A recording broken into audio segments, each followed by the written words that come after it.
Story 1. Just having no knowledge of money. I got $100,000 at 18 from a car accident. Parents urged me to buy a new car, which was already bad advice. There was no force that could have stopped me from spending on foolish things. It was gone within 6 months. Edit. I also want to add that I had high-limit credit card offers coming in like water. I took them all, maxed them out, and it led me to file for bankruptcy 12 years later. Do not fall into the credit card trap. I am cash only now because I know I do not have the discipline to spend only what I have. Story 2. Getting into a keeping up with the Joneses mentality. I take personal pride in living a little below my means, and as I'm nearing retirement, I have lots of financial security and the ability to do whatever I want within my means. I'm going to retire in 2 years with the same net income one earn now. Story 3. It's absolutely credit card debt. People, for various reasons, end up with $10,000 or $20,000 or even more credit card debt. Often it's a slow accumulation due to living paycheck to paycheck and unexpected life events. Missing 3 days of work with illness here, unpaid holidays there, a car repair you couldn't afford but couldn't afford to go without. Next thing you know, you're just making minimum payments, which are $200 to $300, likely a significant portion of your income, but it only covers interest. You can't afford to pay off the principal, and every negative life event just compounds the problem. Now you can't build savings, you can't save for retirement. You've essentially been turned into an indentured servant, generating income for the credit card company until you die. Story 4. Medical debt. Not only stuff I owe, but stuff I have to save for knowing I'll need it later. Oh, I have insurance through my company, and once I hit $5,000 for the year, they'll be happy to step in. Vacation, more like save up $2,000 for a follow-up endoscopy so we know for sure they're gone. Story 5. Habitually living above their means. Other smaller bad habits. Carrying debt on their credit card that grows over time. Going into deep student debt for a dream school. Buying new cars they can't afford and don't need. Story 6. Another issue I see in my line of work is irresponsible spending out of laziness, also known as DoorDash, fast food, eating out, and grocery delivery. That $20 meal on DoorDash just cost $50, and that $100 dinner for you and your wife would have been $15 to $20 at home. It can feel expensive buying healthy groceries, but I assure you, it's absolutely more affordable. Story 7. Having always to have the nicest, fanciest, newest one. Buy quality, buy it to last, take care of it, and keep it until there's no other option but to replace it. My grandmother said, "It's hard to get ahead when you're constantly replacing your belongings." Or, as they said during the Great Depression, use it up, wear it out, make it do or do without. Story 8. Eating out all the time, drive-thrus, coffee, ordering pizza, etc. Buying fast food for lunch or dinner a few times a week can absolutely decimate your spending, and you don't even realize it. A few friends and I did personal budget overhauls, and it was shocking to see how many thousands we were spending each year without really thinking about it. Story 9. Multi-level marketing schemes almost always prey upon the poor, and only an insignificant number of people do well. People building their downline are living off the work of those under them. Story 10. Going into debt for unnecessary items like Prada bags. Taking endless Uber rides everywhere. Eating out all the time. That's tens of thousands of dollars a year wasted. Invest that instead and you retire rich. Story 11. Making yourself feel better by treating yourself can be an endless loop of spending money you should not on something you do not need for a moment of happiness, excitement, or fulfillment, just to feel bad about it later, making you want to go treat yourself to feel better. Story 12. As much as I love animals, getting dogs when you're younger, like in your 20s, absorbs a lot of money you could be saving in retirement accounts. Teeth cleanings, checkups, food, boarding when you travel, vaccinations, toys, etc. It all adds up. I know people who have dogs with issues every once in a while where the veterinarian bill is thousands of dollars. Story 13. Probably eating out all the time adds up. When I was at my first job, a group of others who also just started would go out for lunch and coffee every day, then bars on the weekend. This was back in 2018, and we were actually paid around $60,000 or so a year, but it still consumed their money. Coffee was $5, and the food was about $15 to $20. while weekend drinks were around $100. These people would then complain they didn't have any money left over after their paycheck. Yeah, it was tough missing out on the social stuff, but after a couple of years, I had enough for a house. I know the avocado toast thing is a bit of a joke, but there is a lot of truth in it. If they had just packed their lunch and drank the free coffee at work, they would have saved thousands every year. Story 14. I'm surprised nobody has mentioned this.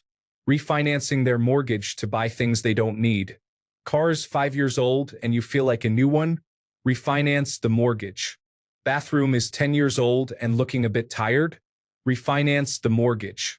I know people who hit retirement age that can't retire because they've still got $100,000 to pay on their mortgage that they've had since they were 25. Story 15. 1. Credit card debt is absolutely ridiculous how common it is. Living way outside of their means. Stop trying to afford to live in central Miami working minimum wage jobs without a college degree. Many people who complain about not being able to afford rent or a home would be able to in a suburban or rural area. Sacrificing an affordable college education for a preppy one that is 3 times the tuition. Buying cars that they have no business owning on their income. It is not easy to pay rent when you are spending half your income on a brand new 2023 Prius monthly payment. Story 16. These responses are all about the outflow side of the equation, but you have a ton of control over your inflows. The absolute best thing you can do for yourself to save more money is to make more money. So for practical purposes, treat your income level as a high priority. Story 17. Live cheaply. Don't borrow more than you really need, much less than most people borrow. Think about what you really need before buying. Sell things you don't use and save what you can. Get hobbies that are either not expensive or offer skills where you can recoup some or all of the costs. Buy things that appreciate in value. Buy food on sale, freeze it, and leftovers. Make your own food. Don't own a car, boat, or plane, as they can be money pits. I use a bike, and yes, it's not always fun or convenient. Buy clothes and everything else used or on sale.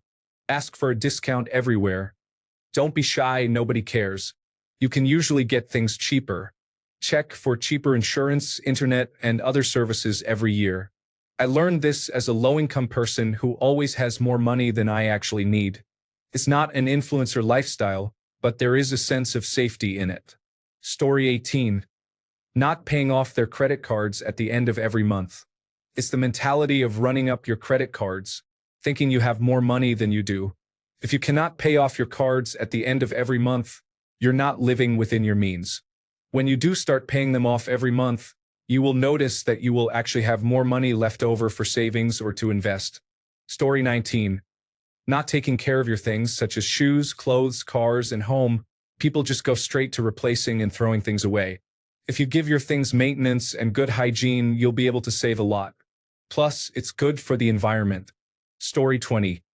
I'm always a bit irritated that these lists place all the blame on an individual's venality, such as overconsumption and overspending, gluttony, and keeping up with the Joneses, envy, pride, as if being of stronger moral fiber would keep these individuals in good stead. Not everyone that is poor is a profligate spending man about town. Not everyone that finds themselves in financial dire straits is there because they are insufficiently moral. Some folks end up pursuing careers that impoverish them because there's an astonishingly large lack of advice for young people about what is possible. Consider there are heaps of low-paying jobs that, in some cases, require a college degree and certification. The entire care industry, the people caring for babies, children, and the elderly are all paid quite little. That low pay is why it's nearly impossible to find care in some places. On the flip side, setting aside the megachurches, most folks in pastoral care are terribly paid. The same can be said for social workers, therapists, counselors, and other folks who help in the mental health infrastructure of the United States.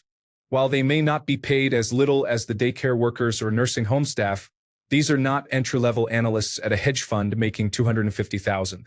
Even within the science, technology, engineering, and mathematics fields, there's a huge disparity between the kids that decided to go into computer science versus the ones in engineering, biology, physics, etc. In many scientific fields, you have an ocean of highly educated PhDs working as postdocs in labs, creating groundbreaking research for very small salaries. Yes, people should live below their means. I don't think anyone is confused by that. What people seem to be confused by is that there are career choices you make that can doom you to a life of struggle. Someone pointed out that my comment, as written, seems to blame the individual. I'm just irritated that this specific thread seems to blame people for being poor because of moral failings, which is not always the case. Story 21.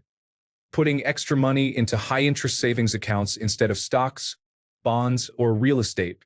Savings accounts are great for emergency savings, but actual retirement savings need to be put into things that will outpace inflation, or else it is actually a waste of time. There is a lot of fear related to investing, and it usually stems from ignorance about how it works. For most people, their best bet is to find a financial advisor at a big bank that will generally use a very low-risk approach to choosing holdings. Story 22. Not being born to a family that owns property that you can inherit. Not having a family that can financially support you while you get an education or build your career. 95% of the people who have made it had at least one of these two things happening in their life. I'm not saying they didn't do any hard work. I'm not saying they didn't deserve to succeed because of any hard work they did. I am simply saying these two factors make it exponentially more likely that you will have the opportunity to succeed, especially if you put in that hard work. It doesn't matter if you are the hardest working, most industrious, and fiscally responsible person in the world. If you can't afford to go to school, or you lose your car to an uninsured driver, or your rent keeps going up forcing you to focus on more money now instead of investing in your future, then you aren't likely going to go far without the windfall of inheritance to float you or a family that can financially support you during the hard times. Story 23. Debt, especially credit cards. If you make a goal of limiting your exposure to debt, you will slowly begin to accrue net worth, which is the real measure of wealth.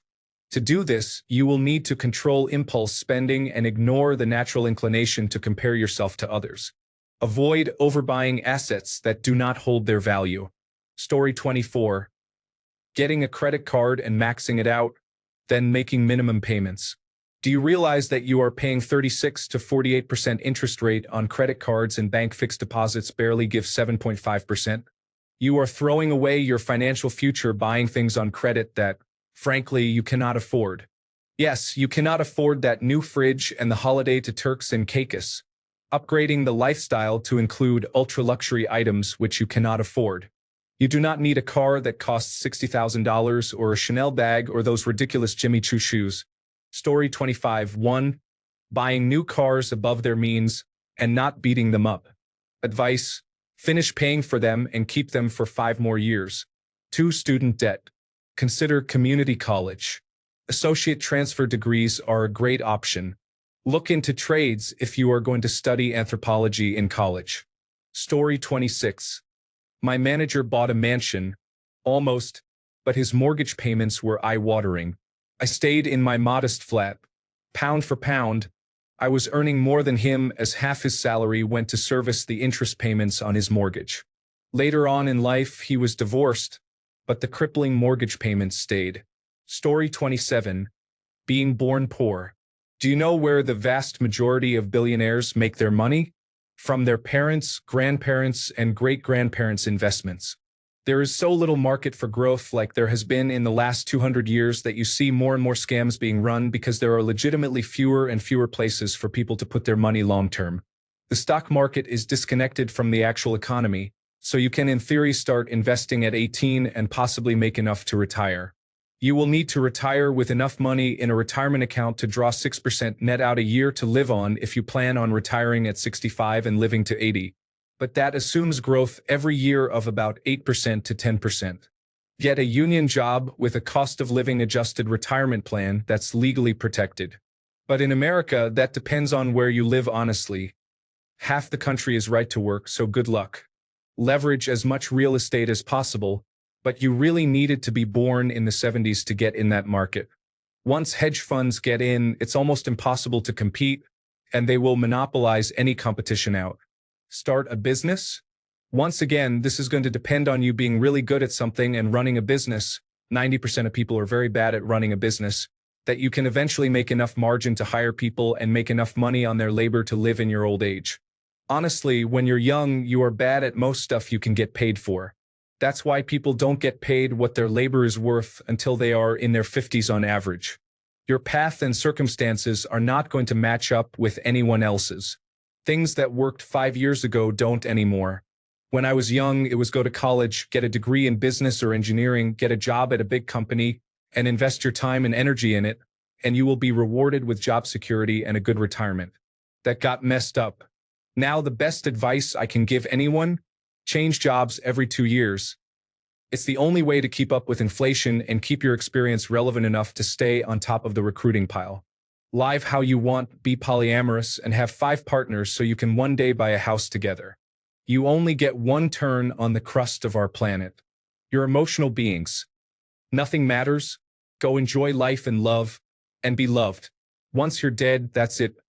Money is imaginary and credit doubly so. Have fun and live life fully.